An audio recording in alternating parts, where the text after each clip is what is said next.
plan, and now they're getting ready to fight another war. The Russian oligarchs are impatient with this man. So there is not only the Indian media reporting, there's justification to say this is possible. First of all, I don't want to see a leadership change, because that could bring really big instability and kick off the Third World War. I hope that wouldn't happen, because I think the oligarchs will bring in someone hardline. You say, oh, they'll elect him. Really? Really?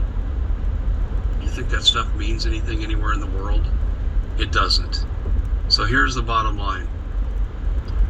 We absolutely need to consider this to be a possibility. Now, let's say this is a CIA creation. Let's say this is from the West, it's NATO, and they're trying to undermine confidence in Putin. Is that the real Putin? Is that his body double? How do we know it's Putin? Listen, I understand there could be the psyop on this. I totally get that. But the reality is the Indian media is standing behind their story. And he's had trouble with the oligarchs. We need to keep an open mind. And I hate to say pray for Putin, but I have to, because it's what I'm supposed to do. It's hard sometimes to follow your faith when you dislike someone as much as I dislike Putin. And I have no respect for the man as a person. None. Zero. Don't fall for the PR crap. But I don't want to see leadership change at this time. That could be devastating. Putin has shown a measure of restraint by not going to a higher level with regard to expanding the conflict in Ukraine. A lot of leaders would have already done that. I'm not praising him. I'm just saying the man has shown restraint. Now, they may want him to really ratchet it up, and this is why he could be in trouble. We'll have to put this aside and say what we will about this. Now, the other side of the coin, the other story we ran this morning, is it is true, we'll have consolidated for military action within 72 hours. I've got that from great authority. One person said, oh, maybe it's 96, but this is where we're there. And the Israelis are there too, because we're shipping so much to them 24/7, all the time, multiple bases, multiple locations, multiple methods of delivery going into Israel right now. The consolidation is supposed to take 72 hours, and that was from last night. Now, here's what happened today. Blinken was addressing the world community, but primarily centering his comments on Middle Eastern nations. The United States does not want war. The hell? Then why are we shipping what we have left of our munitions to Israel? But Blinken came out and Blinken blinked. We don't want war. And there's been a hesitation in the Israeli invasion. Now, I've been told that's because of the consolidation that's going on, and they want to be firmly ready because the conflict has already expanded to other nations, and that if they attack in Gaza, Hezbollah's coming in from the north, and on and on and on. Iraq is now looking to get involved. Syria, with its limited forces, are looking to get involved. What will Egypt do? And the wild card is Turkey. And I thought that the leader in Jordan had great comments about restraint.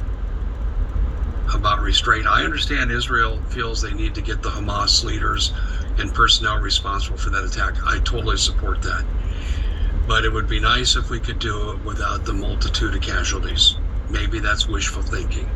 But the reality is both stories reported this morning are not speculative. They're based in reported fact. But could the report be an error, and can things change? Because as I was talking to Stephen Benoon this morning on John Moore's show, this is a very fluid situation and all possibilities are on the table. I mean, we could have a nuclear war by this weekend. I'm not saying we're going to, but it is possible now with the heightened tensions. All praises and glory to Yahweh, Bahasham, Yahweh Shai, Bahasham Ha-Rakah Kodash. Double honors unto our apostle elders, which rule great millstone while, and shalom to the hopeful elect of the nation of Israel. May you endure to the end. Shalom wa abab abal. So as you can see, these Christians, they don't really understand the Bible. This is Dave Hodges, the host of the Common Sense Show. And as you can see, he has a Bible back there by the cactus. Alright, and that's what these Christians do. They use it for a piece of furniture. All right, but in fact, the prophecies, how everything's going to happen, is in the Bible. All right, you can't have a nuclear war by this weekend because the implantable microchip, which is the mark of the beast, hasn't been made mandatory worldwide. All right, you haven't had a draft to take all these soldiers, UN, NATO troops, right, to the what you call Middle East, into the Valley of Jehoshaphat to be burned. All right, there's still a lot of prophecy to come forth. All right, even the Leviathan. All right, where's the Leviathan? So you cannot have a nuclear war by this weekend. All right, and if you want to read in the Bible the order of things, that how they're going to happen, it's in Revelation 16. All right, the first angel pours out his vial, which is going to cause all the people that take that implantable microchip, and specifically the Israelites, all right, they're going to get sore where they get that implantable microchip, because it's going to cause them cancer. All right, and it's going to be a worldwide thing. All right, and then it's going to be plagues on the earth, but the final plague being the nuclear destruction at the return of Yahweh Shai. So once again, you cannot have a nuclear war by this weekend. This shows that the Christians do not know the Bible. You can read in Revelation 16 the order of things, the way these plagues are going to come out. All right, that implantable microchip has to be made mandatory for buying and selling, so that whoever takes it gets a sore on their body. It's a plague that's going to be upon them that take that implantable microchip. Starting with you so-called Negroes, Latinos, and Native American Indians, because you're the biblical Hebrew Israelites.